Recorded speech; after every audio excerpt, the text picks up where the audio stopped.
All right, guys, gonna do a little update for what's going on right now. So those of you that are not following the political events, I just want to let you guys know that Trump and Japan are actually going to be, I think they're actually meeting. The United States and Japan are making final arrangements to hold their first bilateral trade talks in Washington August 9th. But this was a picture that was taken a couple hours ago. So even though Trump and the Italy's president had their meeting, also Trump and Prime Minister Shinzo Abe is doing their little trade talk here for August 9th. So a lot of things are coming up especially for the month of August, to finish things up for the tariffs. And if that's the case, then that means that they're going to end the tariffs or the trade wars by fall, and then everything should be back to normal for trading Forex until something else comes up. So let's talk about USD-CAD here. I don't know what caused USD-CAD to spike up, and so I tried looking for the answer, but I didn't find anything. Now, even though it spiked up, it didn't close above previous resistance at 130 or even break above 131. And then you can clearly see it's just consolidating right now.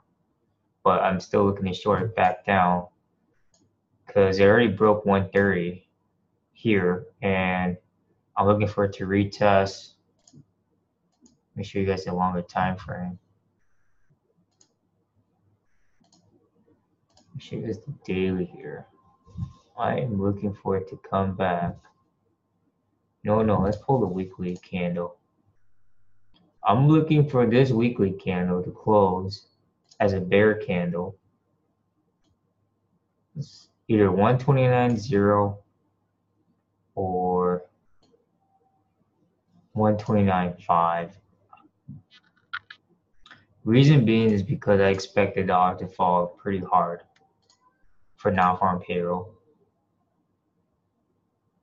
So based on the 4-hour, right? Based on the 4-hour, you can see it never came back to retest previous high resistance, especially for the month of August. So you can clearly see they already had August laid out and September laid out. This is where I start drawing future trends and future candlestick structures. So I expect for by September, either here or all the way down back to 128. So you could see based on the 4-hour that I'm looking for a long-term sell.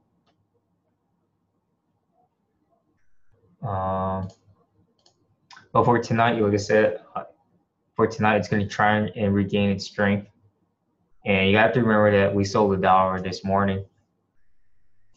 London session is changing up the game. It's not Tokyo. As soon as London kicks in, the dollar went on the sell, and the dollar went on another sell during its own session. So from London to New York, you have a full 16 hours of selling. And then for Tokyo, you get a bunch of retracements, especially from my time, 6 p.m. all the way up until 10 p.m. So that's 4-hour retracements. So it threw me off because I was trying to figure out where the new direction was going to go, but there wasn't a new direction. So if this is the same pattern from last night, then expect to follow the same thing. And I always look for pattern structure, and then I look for trend structure. Those are the most important things. I don't care where prices are headed because everything repeats itself. So when you catch the pattern, you stick to the pattern, and then when you catch the trend, you just stick to the trend, especially for that session. USD Swiss franc is a lot Yeah, let's talk about USD Swiss franc. USD Swiss franc is a lot a lot weaker than the other pairs, other US dollar pairs. And let's see here. Yep. You can clearly see a lot of resistance that was here. It never came to break above 101, $1.01. And the initial target is to break 98 cents and then come all the way down to 92, pretty much 92 cents. So I'm expecting a 6 cent drop, or you can call it 600, no, 6,000, 6,000, if I'm correct, 6,000 pips. Yeah, 6,000 pips, 6,000 pip drop. So for every penny is 1,000 pips. So that is what I'm looking for long term for USD Swiss franc based on the daily here. Because on the weekly, it's just been a pretty strong consolidation here. But overall, we are looking for a downtrend to break. If it comes down and breaks like at 92 cents here, right? And then the next one is 80, what is it, 86 cents. And then next one, yeah, 76 cents. From 86 cents to 76 cents, that's a 10-cent drop. So basically, I'm looking for a long-term sell.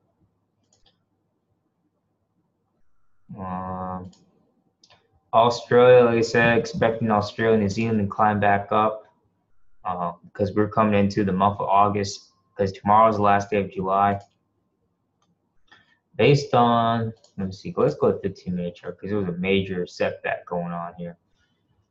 Overall, it's still an uptrend. Okay. And if we're looking at the next resistance, I mean, basically the next resistance for me is not this. The next resistance is at the very top previous price, which is 74 cents, 74,600 here. Breaks above 74,600, we're going to see a pullback retracement, right?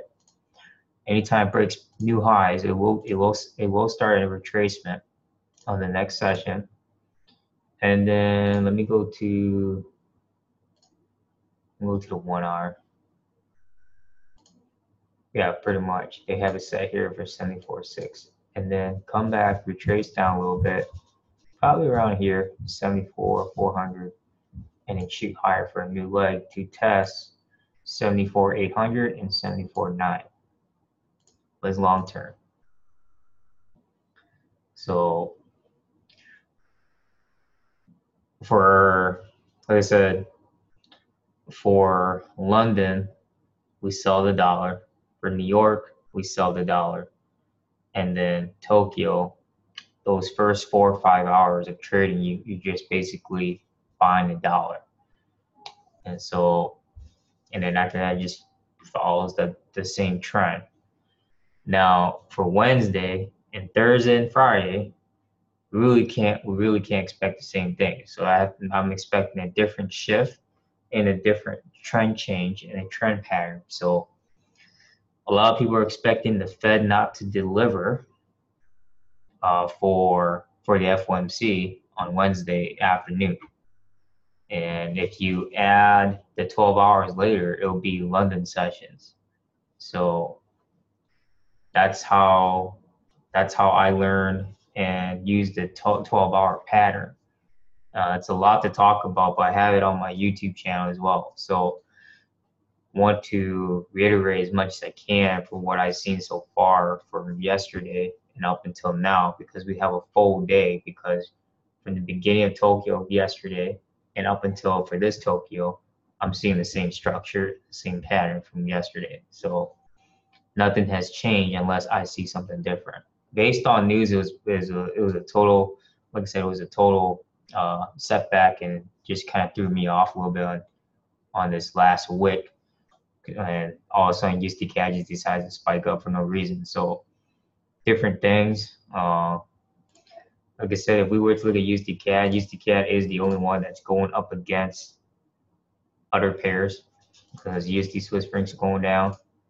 USD JPY is just consolidating. You can clearly see that it hasn't broken previous resistance from Sunday or previous support from Sunday. This was the lowest price from Sunday, and this was the highest price on Sunday. Has not broken any of these structures yet, but I'm still looking to sell USD JPY long term. You can clearly see it's starting to really have a setback going back down, but we still have the BOJ conference coming up. GBP JPY falling back down. Let's see what else. Euro JPY falling back down, but they're following the euro and the pound because the euro and the pound are more bullish. New Zealand, like I said, I'm expecting New Zealand to come back to retest 60, pretty much 60, yeah, 68.5, 68.5, and then break that and go shoot for 69 cents. Let's see here. Euro, expecting euro to, let's see here. I expect this weekly candle to close above 8,118 by the end of non-farm payroll and try and shoot for 119 at the end of the day. I think we have the GDP and the CPI. So I expect good news for euro. That means on the 4 hour for euro, you have a pretty tight price on the 4 hour. And I'm expecting it to break these key resistance here, break up to 118 and then to test 119, and then maybe a possible breakage here at the 120 price. Once it breaks 120, then we open doors back to 125. So, but other than that, if it's sitting under 120, then you're just kind of stuck at a consolidation price for euro. I'm talking a lot about price action because I'm trying to look at the highest price, lowest price, previous price of high and previous low price, daily highs, daily lows, last week's highest, last week's lowest, and then what is being projected for the upcoming month.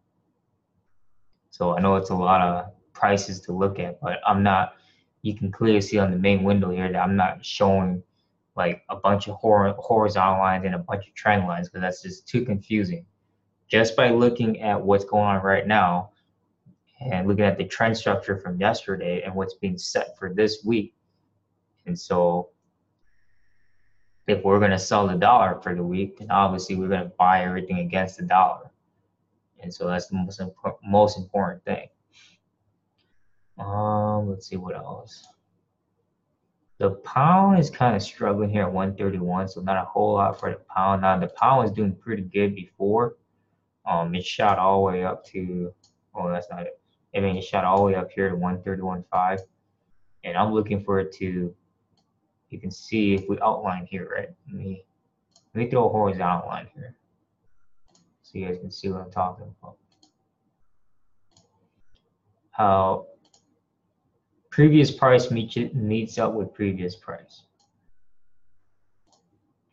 Right here and here. So that's a key price target to look for. 135, 102, but basically it's 135. So if this is the initial resistance, right? I'm going to show you guys a little bit about how I look at based on the 15-minute chart and why the 15-minute chart is pretty accurate for naked Forex. So this is just my way of looking at it.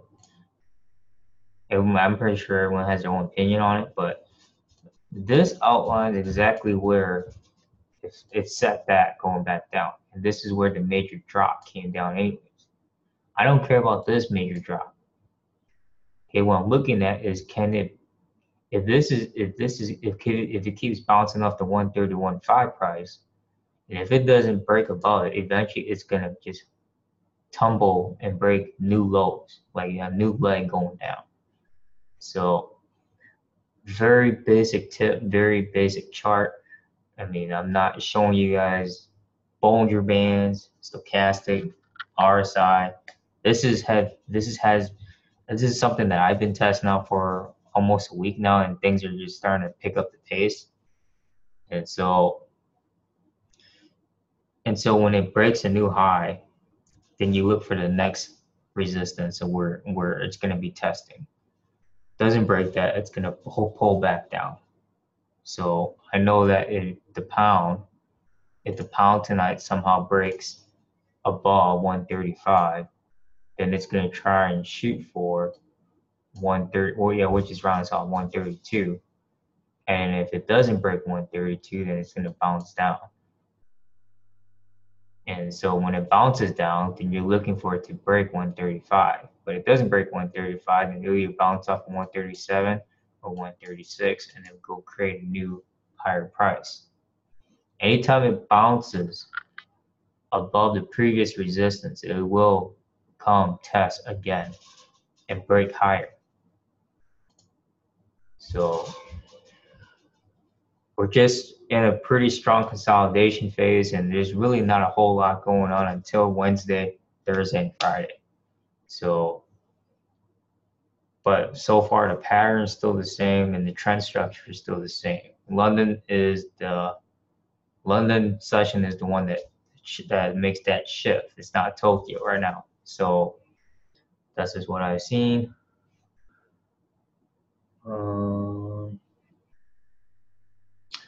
Let's see what else.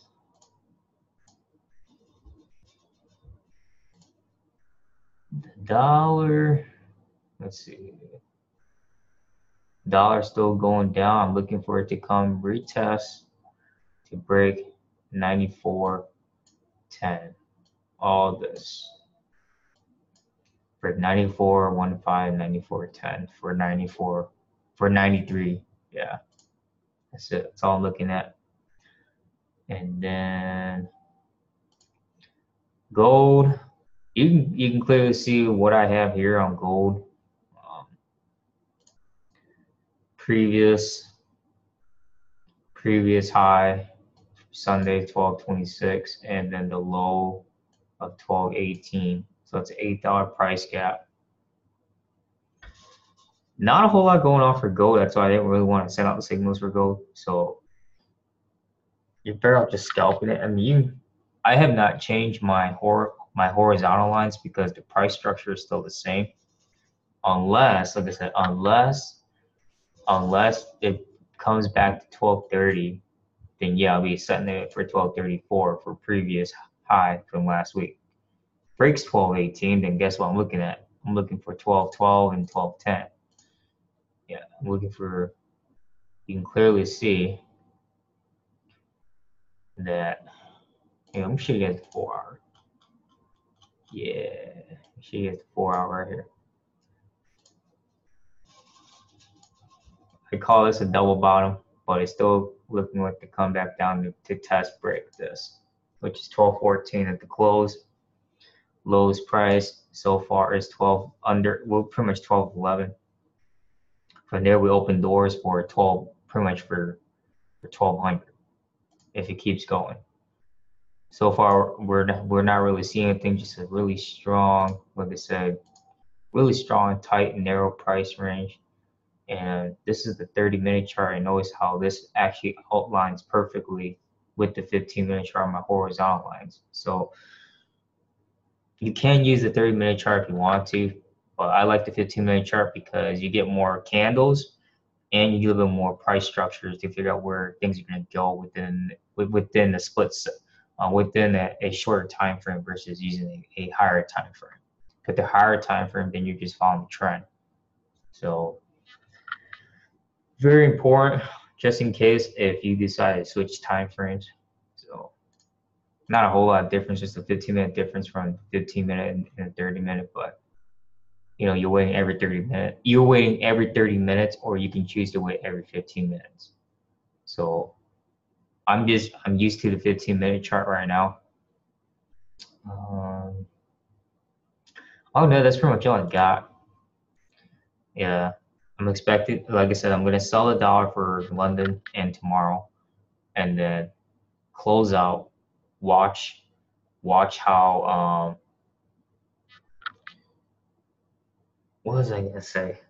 Watch how everything plays out for the dollar for Wednesday. So it's very, very important how it plays out for Wednesday. So, and that's all I got.